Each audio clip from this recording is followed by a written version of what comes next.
Hi, thanks for stopping by. I'm Carla from Cooking for Chaos. If this is the first time to my channel, welcome. It's really good to see you. What I do around here is I share easy, simple, but delicious recipes that won't break the bank. I also share recipes from my favorite food bloggers that I've tried and tested and that I know work. So what I'm doing today is a chocolate cake, but not just any chocolate cake, a chocolate pudding cake.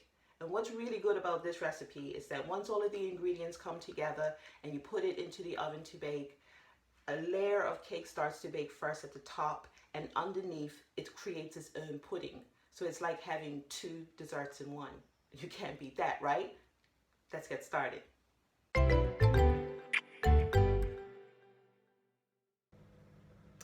Okay, this recipe is actually from the Joy of Cooking food blog. It has some really excellent recipes on it. I highly recommend you check it out. I will put a link to the blog in the description below. So the first thing you're going to want to do is preheat your oven to 350 degrees Fahrenheit or 180 degrees Celsius. You're also going to want to prepare an 8 by 8 pan, and what I've done is I've just sprayed some oil in here, and I'm just going to put that to the side while I make the batter. So this recipe actually has 3 stages to it. The first is we're going to put the ingredients together that are going to create the actual pudding in the cake once it's baked. And that is using some white sugar, some brown sugar, and cocoa powder. So I'm going to add that into this little bowl right here. So it calls for 1/3 cup of white sugar, or 65 grams. So I'm just adding it in here, 65 grams. And like I say, you can always go a little less on the sugar if you don't want it to be so sweet.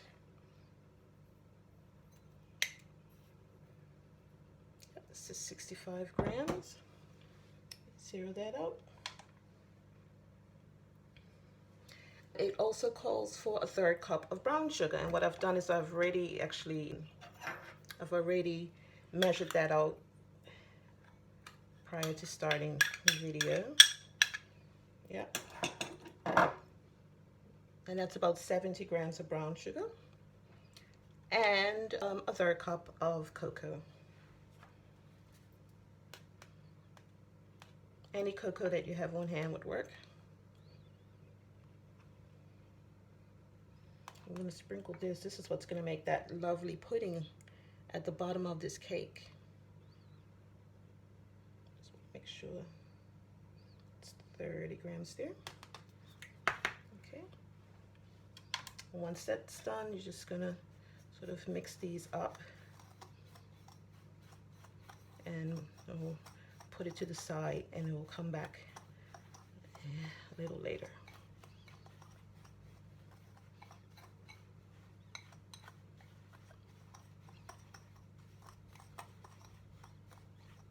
This kind of creates it's like a crumble that you put on top of the batter. And I don't know what magic happens in that oven, but it is magic, because this all becomes the pudding at the bottom. Pretty awesome. Okay. So that's step 1. I'm just going to put this to the side.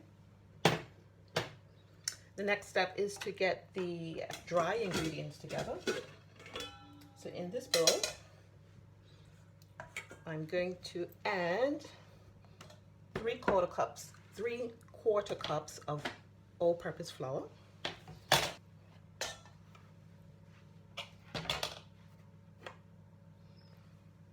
Or that's 95 grams.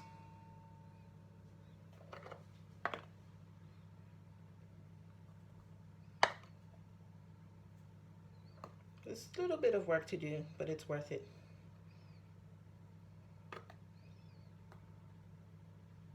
Yep. This is why I love a scale, because you can put it in and take it out. That's 95 grams. 25 grams of cocoa powder. Zero out. This is nice and chocolatey.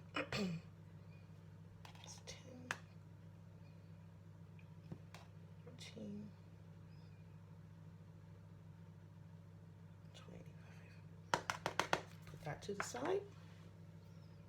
A quarter teaspoon of salt. Now I'm using, it also has butter in here, and it calls for unsalted butter, but I only have salted butter, so I'm gonna put shy of a quarter teaspoon of salt, so I don't want it to be too salty. So like almost a pinch really. But the recipe calls for a quarter teaspoon. And 2 teaspoons of baking powder. Add that in. Level that off. Put that aside. And whisk these together.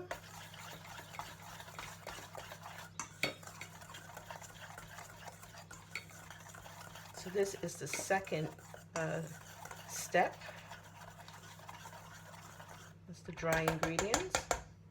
Now the final step is to get the wet ingredients, which I'm going to add to this bowl. Zero out. So for the wet ingredients, we want to add 1 egg,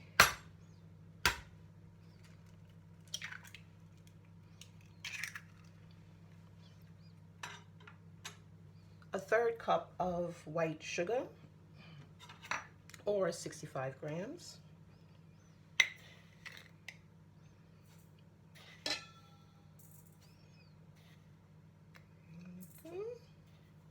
I'm going to go just shy.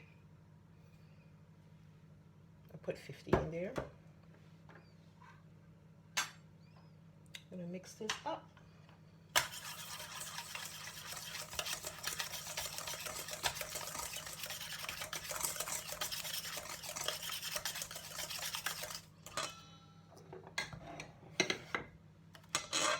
It calls for 4 tablespoons of unsalted butter, or 57 grams. I've already measured that out here. Put the butter in.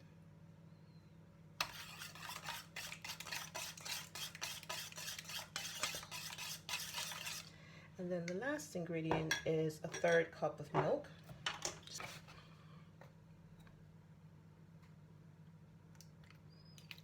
It's a 1/3 cup of milk.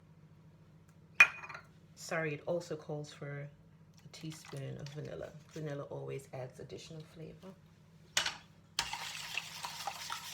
So these are the wet ingredients.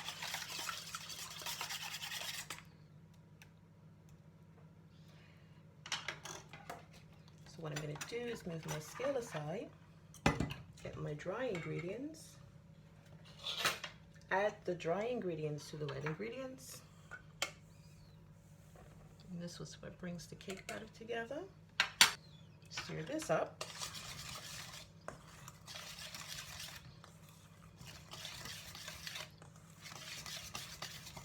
So it's not complicated at all. Just as a number of steps that you have to follow. This is how easy a cake batter comes together. But like I say, what's really special about this one is that pudding topping, well, that actually ends up at the bottom once it's all done. So that's now ready for the pan. Bring the pan over.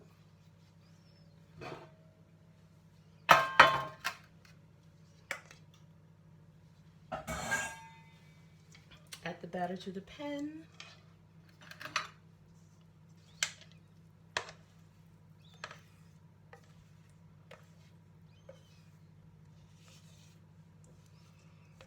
I'm using a spatula to get every last drop.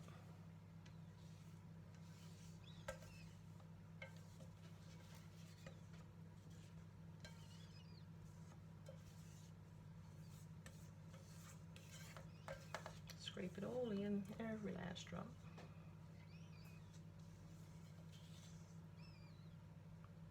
There we go. So it doesn't look like a lot of batter, but you just kind of move it around the pan so it covers the bottom.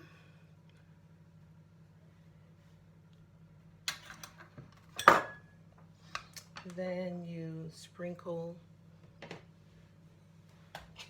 the topping that you pull together in the first stage of this on top of here. I'm just mixing it around, just one more. I'm gonna sprinkle this all over.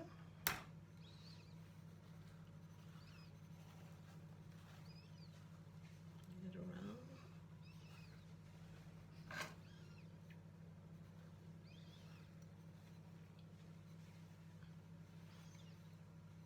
Try to get it evenly across. And she recommends using an offset spatula. I have one, but I didn't bring it out. Ugh. But this should be okay. I got this all in. Just gonna gently use my fork to set it all aside. So this is like a crumble on the top, but in actual fact, it shows up at the bottom. And then the last thing that you do is you add 1.5 cups of hot water on top of here before you put it into the oven. So I'm just going to get the hot water. In fact, the lady from The Joy of Cooking suggests that you could also add coffee, so hot coffee. If you had instant coffee, you can add instant coffee to this. But since Caleb is going to be eating this, and although he really is interested in coffee, I keep telling him that he's not old enough yet to have coffee, and he'll be able to have coffee for the rest of his life when he gets to the age where he can have coffee. So I'm just using hot water. I know this looks really strange. The first time I did this, I thought, really? I've never made a cake like this with boiling hot water on top of it. It looks a mess, but it really does, like I say, perform its magic in the oven. So I'm going to take it now and carefully place it in the oven. So it will be in the oven for 25 minutes. So it's been 25 minutes and I've just taken it out of the oven. It's ready when it sort of comes away from the sides of the pan and you can actually see the pudding, the pudding sauce sort of around it. So I'm just gonna let it rest for a moment before I cut into it, and so you can see what it looks like inside.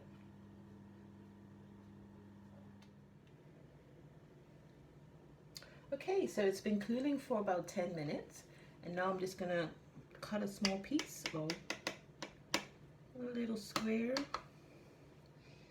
and dish it out so you can see. Look at that. See the pudding at the bottom? Delicious. Put it in the plate.